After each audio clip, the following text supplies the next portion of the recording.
Hasselblad is a name that's synonymous with photography for the past 75 years. The cameras were behind some of the most iconic images taken of the 20th century. Yet even Hasselblad's enviable reputation wasn't enough to protect it from the onslaught of the digital revolution. I remember at the time thinking that maybe this company's better days were well and truly behind it. Most medium format camera manufacturers fell by the wayside, taken out by smaller, cheaper, lighter DSLRs. I sold all of my Hasselblads over 14 years ago. Hasselblad have just released their H6D, a brand new camera that offers some significant improvements over the previous models, including a new autofocus system that enables the photographer to lock onto a specific point, such as the subject's eye, and then recompose. The camera even offers a few features more commonly found on today's smartphones and compact cameras: Wi-Fi, a touchscreen, and even 4K video recording. But in truth, you're not going to be buying this camera for the gizmos. You're going to be buying it for the amazing quality of the lenses and, of course, a very high-end digital back. And when it comes to digital backs, big is most definitely better.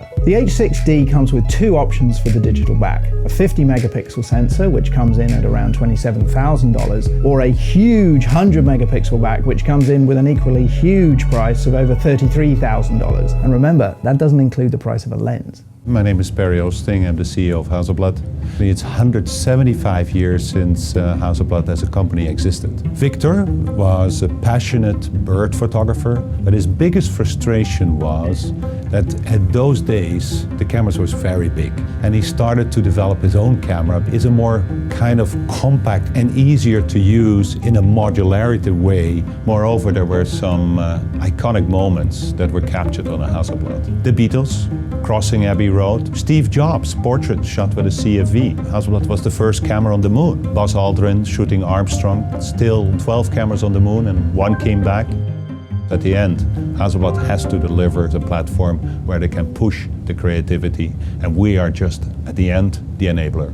There are more pictures being shot and viewed than at any other time in human history, and most of those are being uploaded to social media, and most of those are a size of 600 to 1,000 pixels. Apple are even running shot on iPhone ads on billboards and bus sides. Clearly, printing high-resolution images from 12 or even an 8 megapixel smartphone camera isn't a problem these days. There are plenty of DSLRs, mirrorless cameras out there, and most of them only cost $2 or $3 grand. There are in fact a few practical reasons why you need a camera like this. A food photographer can capture minute detail in a still life of raw vegetables, or a fashion photographer can capture a resting image with tonal variation and texture in the clothing that a lesser camera simply can't match. If you're a technical photographer, you can shoot macro shots with a level of clarity that means you could print them out the size of a house. And all of these pictures can be shot on a camera that's still small and light enough to be handheld. But small and light are still relative terms. There's no way a Blad is as practical as a DSLR, let alone a phone. They're still undeniably big,